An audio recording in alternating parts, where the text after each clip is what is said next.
Hola, ¿cómo están? Mi nombre es Andrés, el Community Manager de Software Médico. Me encuentro nuevamente acompañado de Byron y Andrea. ¿Cómo están? ¿Cómo se encuentran el día de hoy?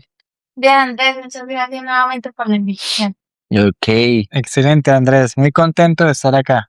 y es que estamos estrenando nuestro tercer capítulo del podcast. Como ven, este es el espacio ideal para que estén informados, se distraigan un rato y aprendan de las normativas, del mundo de salud y todo lo que está ocurriendo en este momento en el sistema colombiano. Vamos a tocar varios temas, pero empecemos con lo más importante, y así como por curiosidad. Yo me pregunto a veces por qué los médicos dicen o las IPS dicen no me han pagado, no puedo atenderlo porque no me han pagado. Sí, Andrés. Normalmente esa es como la pregunta más frecuente o el por qué no se atiende a los pacientes adecuadamente. Es que las EPS no nos han pagado los contratos o los convenios que tenemos y por eso no podemos atender al usuario. ¿Qué acabamos pensar nosotros? Que son problemas administrativos lentos, que la gestión pues es bastante demorada y realmente si nosotros vemos detenidamente qué pasa y es que es la malversación primero de los recursos que obviamente ayudan a que todo esté en orden, las consultas, procedimientos y todo, bueno, todos los servicios prestados y la falta de organización. Uy, o sea que pues teniendo en cuenta esos dos puntos muy importantes, o sea, si tenemos una EPS que no es ordenada y malversa, o sea, prácticamente lo que va a hacer es que se retrase todo y se vuelva como una bola de nieve y al final volvemos a lo que venimos hablando desde el primer capítulo. Los que van a sufrir esto son los pacientes, no es el ministerio, no son las EPS, no son las IPS, no son los médicos, son el paciente, porque pues pueden y pasan muchas veces ese caso de que no, es que no te podemos atender, no te podemos hacer este examen porque no me han pagado. Y entonces la EPS, porque no se organizó o malversó presuntamente, eh, no cumple con lo que debería ser una norma, no tanto, no solo legal, sino moral. Porque al final, como lo decía ahorita, vuelve y juega. El que sufre es el paciente. Bueno, sí, la reflexión final es que, claro, el último es el usuario, ¿sí? Al que no se le presta el servicio, pero en estos casos, obviamente, los involucrados no son solo el usuario, el paciente, sino también, por ejemplo, el personal asistencial y administrativo de una IPS. ¿Por qué? Porque al momento de ellas no, digamos, cancelarles sus contratos, obviamente se dé la liquidez ahí para pagar esto, nómina a Claro. estos auxiliares administrativos, directivos y demás, y también a los profesionales en salud. Ok.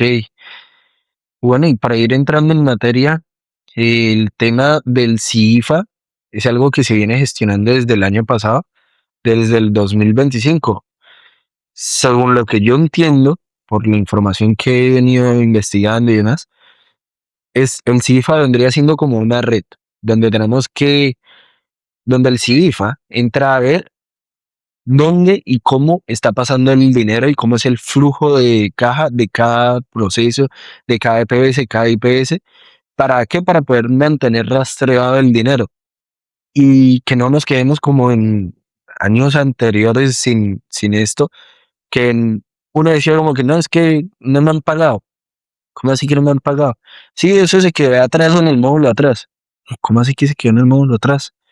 Entonces, el CIDIF entra como que a ver, según lo que entendí, ahorita Aaron me corregirás o me enseñarás cómo es la vuelta, que entra a ver, ah, sí, mire, rastreamos el dinero y sí, efectivamente se quedó en la mitad del proceso de transferencia. Eso es lo que he venido entendiendo. Es un poquito complejo de entender. Digamos, con el mismo problema que estaban mencionando de que no les paga a los profesionales de salud, a las IPS, inclusive hasta las EPS, que de pronto dicen ellos que no les han desembolsado, ¿sí? Pues todo es una cadena, ¿no? Desde que se hace el aporte, de que el gobierno coloca la plata, bueno, luego viaja al ADRES, luego llegan a las EPS y otras entidades de la EAPB. La cuestión es que, digamos que por mucho tiempo el sector salud ha tenido una situación donde algún actor se ve gravemente afectado.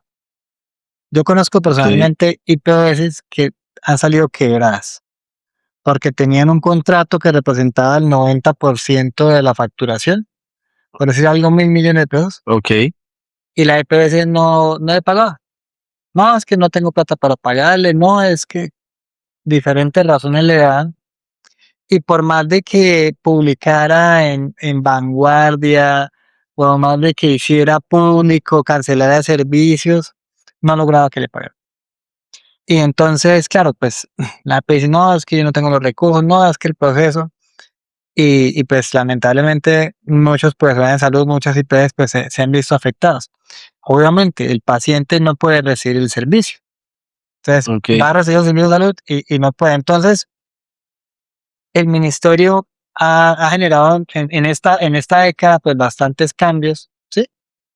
En términos de control, en términos de centralización de la información, y dentro de eso surge el CIFA, que es Ok. el sistema integrado de información financiera Y y asistencial. asistencial Ok. de Government, ¿sí? Entonces, ¿cuál es la intención? La intención es identificar si la plata no alcanza o si la plata sí alcanza, ¿por qué no está llegando a algún actor que se ve muy afectado? Y para eso diseñaron el CIFA, que es donde van a estar todos los actores en salud, todos tienen que meterse ahí, todos. Y si su merced sabe que es en CIFA, tiene que entonces ya voy a averiguar cómo tener credenciales para conectarse, porque los contratos que tenga, los pagos pendientes, todo va a estar publicado ahí. ¿Sí? Ok. O sea, sí, esto vendría siendo gráficamente como un estilo de cascada, ¿sí? Sí, Ok. En donde se va a revisar todo el flujo de dinero y en el momento donde se interrumpa la cascada, van a decir, fue aquí por esta piedra. Entonces, es como mantener más rastreado el dinero. Ok, vamos entendiendo. Sí, o sea, prácticamente el objetivo principal de esta herramienta que hizo el ministerio, que se planteó el Ministerio de Salud, fue como verificar que el flujo de los recursos a estas entidades sea mucho más rápido, que no se estanque, que no se quede, que no se retenga. ¿Para qué? Para que todos los actores, dicho por el ingeniero, sean beneficiados como debe ser, como se debe trabajar. Desde la administradora, en este caso, que sería la ADRES, IPS, profesionales independientes, bueno, antes de eso, pues las EPS y demás, y que funcione como debería funcionar en términos de pagos, de fluidez financiera. Ok, recientemente se ha escuchado que muchas empresas han sido intervenidas, porque cuando comienzan a revisar se dan cuenta de que hay problemas documentales, financieros, y están tratando de controlar que eso no pase, ¿sí?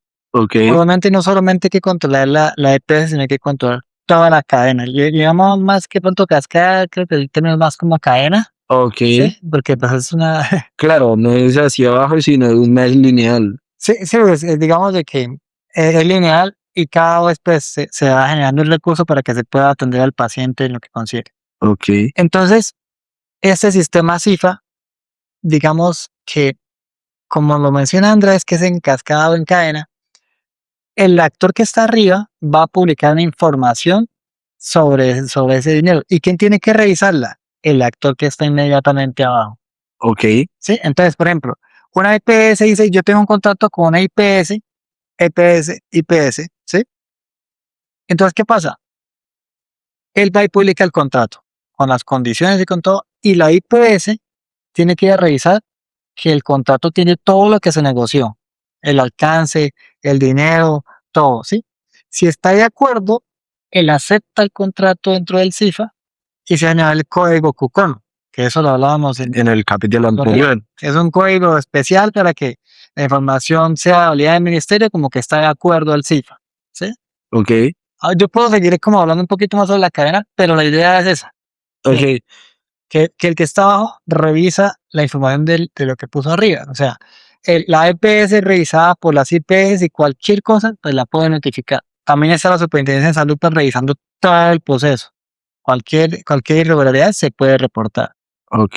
Bueno, ahora vamos a seguir con esta sección que se llama Preguntas en Caliente, donde ustedes van a tener que responder sí, no y por qué. Pero no se van a extender, solo van a tener 30 segundos cada uno para argumentar por qué y por qué no. ¿Listos? Perfecto. Entonces, empezamos con Nayeli. ¿Creen que el CIFA será la salvación definitiva para los hospitales y clínicas que hoy están en quiebra? Empieza ya, No, ¿por qué no? pues yo creo que si ya tienen un proceso y ya están declarados en quiebra, será muy difícil nuevamente retomar y seguir prestando servicios. ¿Confía en que el gobierno tenga la capacidad técnica para que pueda solventar esta nueva iniciativa? Vamos en 3, 2, 1. Lamentablemente tengo que decir que no. Y, ok, está bueno. Sí, no, pues yo luego por la experiencia que hemos tenido con otros sistemas de información, inclusive también el CIFA, porque nosotros tenemos interoperado el CIFA con el software médico para que la información le llegue de una vez al cliente, con los contratos, facturas. Entonces, la verdad, creo que es un reto que el ministerio tiene que superar y que todavía le falta un poquito de esfuerzo para lograrlo. ¿Siente que exigir tanta perfección digital aumentará el estrés y el papeleo en las EPS, IPS y médicos? No, Regálame un segundo, espera. 3, 2, 1. okay. No creo que vaya a generar estrés, a querer un proceso como más limpio o más transparente, porque para eso están como nosotros, un proveedor tecnológico que les va a facilitar todo ese proceso. Entonces no creo que vayan a tener estrés. Ok. ¿Cree que todo el caos y el costo de transacción tecnológica valdrá la pena a largo plazo para Colombia? Sí, por supuesto que todos estos cambios tecnológicos, normativos, nos va a traer un país mucho más tranquilo, mucho más correcto. Obviamente es un proceso que tenemos que sufrir todos, porque ahorita aprendiendo cómo manejar pues, todas estas resoluciones, los prestadores han sufrido. Pero yo sí pienso que en largo plazo nos va a ayudar a tener más control y a que el dinero llegue al actor que le corresponde. ¿Crees que las clínicas pequeñas de los pueblos lograrán adaptarse a esta tecnología? Sí, claro que sí. Claro que sí, porque las adaptaciones y todas esas resoluciones del ministerio obviamente van a llegar a los actores correspondientes y como lo indiqué, para eso estamos nosotros como proveedores tecnológicos, quienes somos los que le vamos a ayudar con todo este proceso. Ok, ok. ¿Siente que la Superintendencia de Salud realmente dará abasto para vigilar todas estas cantidades de datos, información? No, yo creo que no. Lo que pasa es que el mundo tecnológico también está cambiando y ahora con inteligencia artificial y con todo ese análisis de datos puede ser que ocurra de una manera mucho mejor que la que estamos pensando a revisar cada dato, ¿sí? Entonces, si se desarrolla un componente tecnológico que tenga en cuenta esos temas de inteligencia artificial, yo creo que sí es capaz de revisarlo todo. Yo tengo una pregunta un poquito referente a este tema y con un ejemplo un poco distinto.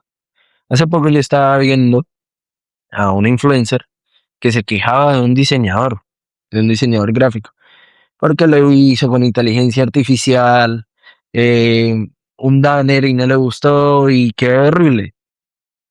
Con tanta inteligencia artificial, ¿ustedes piensan que, digamos, la gente por facilitarse o por optimizar tiempo van a, van a tropezar o a hacer que estos procesos o implementaciones sean, mejor dicho, una basura y que no se puedan llegar a cumplir? O que traigan muchos más problemas de los que venía a solucionar. Pues realmente eso depende de cómo vaya a pensar la gente, ¿sí? Si ellos tienen como se adapta a la mentalidad de que esto va a reemplazar, sí, la palabra reemplazar dichos personajes que cumplen esas funciones Funciones. manualmente, por decirlo así. En tu caso siendo, bueno, en el caso de la influencer con el problema del Del diseñador. el diseñador, pues obviamente si se tiene esa mentalidad de que se va a reemplazar, pues obviamente no, porque es que la inteligencia artificial sea, eh, es una herramienta que le va a ayudar a facilitar las cosas, a facilitar los procesos. No va a reemplazar a la persona o al ente que va a realizar dichos procesos, ¿sí? Me gusta ese pensamiento y esa opinión. Y Byron, tú que pues estás más metido en el mundo tecnológico, como lo decía Andrea, yo soy diseñador gráfico, pero yo he tenido que evolucionar y he aprendido nuevas habilidades y he utilizado la IA a mi favor para optimizar tiempos.